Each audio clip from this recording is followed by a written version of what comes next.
ناظرین، مہرا ڈرامہ بڑی تیزی سے اپنے اختتام کی جانب بڑھ رہا ہے اور بہت جلد سکندر اور ارمین بیگم کو ان کے کیے کی سزا ملنے والی ہے۔ لیکن اصل سوال یہ ہے کہ کیا نمرا اور دائم کا رشتہ سلامت رہ سکے گا؟ اور کیا حنان واقعی ہی فریحہ کو طلاق دے دے گا یا پھر اس کی معافی کو قبول کر لے گا؟ آج کے ریویو میں ہم یہ تمام باتیں تفصیل سے بیان کریں گے۔ ڈاکٹر جب نمرا کی پریگنینسی کی رپورٹ گھر والوں کو دکھاتی ہے تو سب کے چہروں پر حیرت اور بے یقینی چھا جاتی ہے۔ خاص طور پر ریحان اور اس کی والدہ شدید پریشان ہو جاتی ہیں کہ آخر یہ اتنا بڑا دھوکہ ان کے ساتھ کیسے ہوا۔ لیکن ارمین بیگم کو شک ہوتا ہے کہ شاید نمرا نے خود ہی یہ سب ڈرامہ رچایا ہے تاکہ شادی رک جائے۔ وہ ریحان اور اس کی والدہ کو یقین دلانے کی کوشش کرتی ہیں کہ ڈاکٹر غلط بیانی کر رہی ہے اور نمرا کو بدنام کرنے کی کوشش ہو رہی ہے، مگر ڈاکٹر صاف کہتی ہے کہ رپورٹ 100% درست ہے، آپ چاہیں تو کہیں سے بھی اس کی تصدیق کروا سکتے ہیں۔ شادی میں موجود تمام مہمان یہ سب سنتے ہیں، چہمگوئیاں شروع کر دیتے ہیں۔ برسوں سے بنی ہوئی ہمدانی فیملی کی عزت پل بھر میں خاک میں مل جاتی ہے۔ سب لوگ واپس گھروں کو چلے جاتے ہیں اور جب ہمدانی خاندان بھی گھر پہنچتا ہے تو نمرا بدنامی سے تو دل گرفتہ ہوتی ہے مگر اندر سے مطمئن بھی ہے کہ وہ نکاح پر نکاح جیسے بڑے گناہ سے بچ گئی۔ دوسری طرف حمزہ علیزے سے کہتا ہے کہ اسے اب تک یقین نہیں آ رہا کہ اس کی بہن نمرا ایسا غلط قدم اٹھا سکتی ہے۔ ارمین بیگم غصے سے نمرا پر برس پڑتی ہیں کہ اس نے انہیں کسی قابل نہیں چھوڑا۔ نمرا انہیں جواب دیتی ہے کہ وہ پہلے بھی کہہ رہی تھی کہ یہ شادی نہ کروائیں اور آج کی ساری رسوائی کی وجہ وہ خود ہیں۔ ادھر علیزے فرید صاحب اور باقی سب گھر والوں کے سامنے یہ حقیقت کھولتی ہے کہ اس سارے معاملے کی ذمہ داری کہیں نہ کہیں ارمین بیگم پر ہی آتی ہے، کیونکہ انہیں پہلے سے علم تھا کہ نمرا اور دائم نکاح کر چکے ہیں۔ یہ سنتے ہی فرید ہمدانی اور سکندر دونوں کے غصے کی انتہا ہو جاتی ہے۔ فرید ہمدانی ارمین بیگم سے پوچھتے ہیں کہ جب تمہیں سب پتہ تھا تو چھپایا کیوں؟ ارمین بیگم کہتی ہیں کہ وہ اپنی بیٹی کا فائدہ چاہتی تھیں۔ انہوں نے سوچا ایک بار نمرا اور ریحان کا نکاح ہو جائے تو نمرا ملک سے باہر جا سکتی ہے اور بعد میں دائم کا مسئلہ حل کر لیں گے۔ لیکن حمزہ کہتا ہے کہ اگر ایسا تھا بھی تب بھی آپ کو پہلے بتانا چاہیے تھا، جبکہ ارمین بیگم کہتی ہیں کہ تم لوگ تو سارا ملبہ میرے اوپر ڈال رہے ہو، جا کے اپنی بیوی سے پوچھو، اسے بھی تو سب پتہ تھا، تو اس نے تم سے کیوں چھپایا؟ حمزہ کو تو کچھ سمجھ ہی نہیں آتی کہ یہ سب کیا ہو رہا ہے۔ علیزے سب جانتی تھی، موم سب جانتی تھیں، تو پھر گھر کے مردوں سے یہ بات چھپانے کی آخر کیا وجہ تھی؟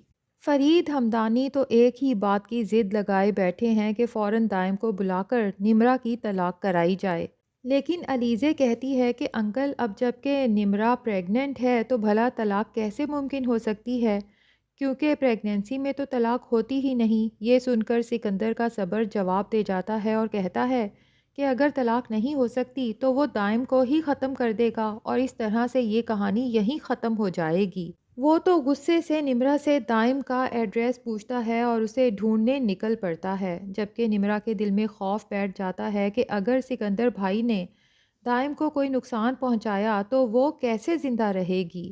گھر والے بھی اسی فکر میں پڑ جاتے ہیں کہ کہیں سکندر غصے میں کوئی انتہائی قدم نہ اٹھا لے جس کی سزا عمر بھر کے لیے جیل ہو۔ سب اس کے پیچھے نکل پڑتے ہیں۔ سکندر سب سے پہلے اس جگہ پہنچتا ہے جہاں نمرا اور دائم نے نکاح کیا تھا۔ وہاں سے پتہ چلتا ہے کہ دائم تو 2 دن بعد ہی کہیں چلا گیا تھا۔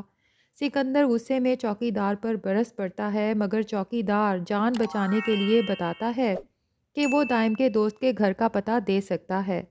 حالانکہ یہ سب دائم اور علیزے کی پہلے سے پلاننگ تھی اور چوکی دار بے چارگی کا شکار ہو جاتا ہے۔ جب سب لوگ اس نئے پتے پر پہنچتے ہیں تو سکندر کو ہر چیز جانی پہچانی سی لگتی ہے۔ یہ تو وہی گھر ہے جو اس نے تب کرائے پر لیا تھا جب انوشے سے تھپڑ کا بدلہ لینے کے لیے نکاح کیا تھا اور پھر اگلے دن نکاح نامہ جلا کر اسے گھر سے نکال دیا تھا۔ سکندر اندر داخل ہوتا ہے۔ گھر ویسے ہی سجایا گیا تھا جیسے اس نے انوشے کے لیے سجایا تھا۔ تھوڑی دور جاتے ہیں، دائم سامنے نظر آتا ہے، تالیاں بجاتے ہوئے سب کو خوش آمدید کرتا ہے۔ اور کہتا ہے کہ وہ لوگ تو جلدی آ گئے، ابھی کچھ سجاوٹ باقی تھی۔ پھر سکندر سے کہتا ہے کہ کچھ یاد آیا؟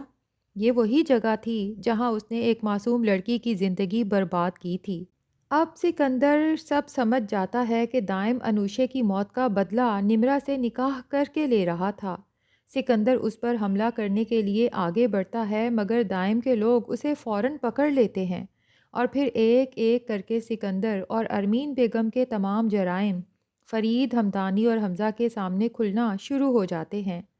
کیسے سکندر نے ایک لڑکی کو جان سے مارا، کتنی لڑکیوں کی زندگیوں سے کھیلا اور بھائی کے خلاف سازشوں میں پکڑے جانے کے ڈر سے حفیظ صاحب کو بھی مروا دیا۔ ادھر ارمین بیگم کے کیے ہوئے سب گناہ بھی سامنے آ جاتے ہیں، جیسے دائم اور نمرا کی شادی روکنے کے لیے حمزہ کے گودام میں آگ لگوانا اور علیزے کو سیڑھیوں سے دھکا دینا جبکہ وہ پریگننٹ تھی۔ یوں دونوں اپنے انجام کو پہنچتے نظر آتے ہیں، مگر یہاں نمرا کی دنیا ٹوٹنے والی ہے جب اسے پتہ چلتا ہے کہ دائم نے صرف انوشے کا بدلہ لینے کے لیے جھوٹی محبت کا جال بچھایا تھا۔ اب یہاں پر ہو سکتا ہے کہ نمرا اپنی جان لینے کی کوشش بھی کرے، مگر لگتا ہے کہ علیزے اسے بچا لے گی کیونکہ اسے نمرا میں اپنی بہن انوشے نظر آتی ہے۔ پھر دائم بھی نمرا سے کہے گا کہ ٹھیک ہے، اس نے بدلہ لینے کے لیے جھوٹی محبت کا ڈرامہ کیا تھا، لیکن اسے خود بھی اندازہ نہیں ہوا کہ کب اسے نمرا سے سچی محبت ہو گئی اور وہ نمرا اور اپنے ہونے والے بچے کے ساتھ ایک نئی زندگی کا آغاز کرنا چاہتا ہے۔ دوسری طرف فریحہ حنان کے قدموں میں گر کر معافی مانگتی ہے، جس پر شائستہ بیگم کا دل نرم پڑ جاتا ہے۔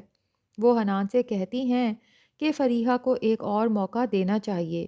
حنان حیران ہوتا ہے کہ جس لڑکی نے انہیں اتنا دکھ دیا، ان کی اتنی تذلیل کی، لیکن وہ ہیں کہ اس کے لیے نرمی دکھا رہی ہیں۔ تو شائستہ بیگم اپنے گناہوں کا اعتراف کرتی ہیں کہ انہوں نے پہلے ہی حنان کی زندگی برباد کر دی تھی، اسے علیزہ سے جدا کر کے، اور اب وہ نہیں چاہتی کہ حنان دوبارہ غلط فیصلہ کرے۔ ان کا دل کہتا ہے کہ فریحہ حنان کی محبت میں بدل سکتی ہے۔ حنان بھی اپنی ماں کی بات نہ ٹال سکا اور فریحہ کو معاف کر کے اسے دل سے قبول کرنے والا ہے۔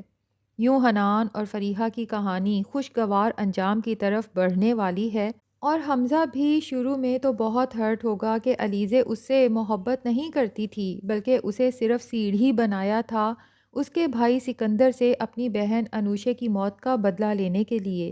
لیکن جب علیزے حمزہ کو یقین دلائے گی کہ یہ بات سچ ہے کہ میں نے آپ سے شادی صرف اس لیے کی تھی کہ اس گھر میں داخل ہو سکوں تاکہ سکندر سے بدلہ لینا آسان ہو سکے، لیکن آپ کی اچھائیوں اور ہر مشکل میں میرا ساتھ دینے کی وجہ سے مجھے نہیں پتا کہ کب مجھے آپ سے سچی محبت ہو چکی ہے، حالانکہ میں تو محبت پہ کبھی یقین ہی نہیں رکھتی تھی۔ اور پھر حمزہ کو بھی یاد آئے گا کہ پہلی بار تو محبت کا اظہار حمزہ نے ہی علیزے سے کیا تھا اور حمزہ ہی زبردستی علیزے سے شادی کا خواہش مند تھا۔ یہ سب یاد آنے کے بعد حمزہ یقیناً علیزے کو دل و جان سے معاف کر دے گا۔ اب دیکھتے ہیں ناظرین کہ سکندر اور ارمین بیگم کو کیا سزا ملتی ہے۔ ویسے آپ کے خیال میں ان دونوں میں سے بڑا ظالم کون ہے، سکندر یا ارمین بیگم؟ کمنٹس میں اپنی رائے ضرور بتائیں۔ اگر ریویو پسند آیا ہو تو ویڈیو کو لائک کریں اور مزید اپڈیٹس کے لیے چینل کو سبسکرائب کر دیں۔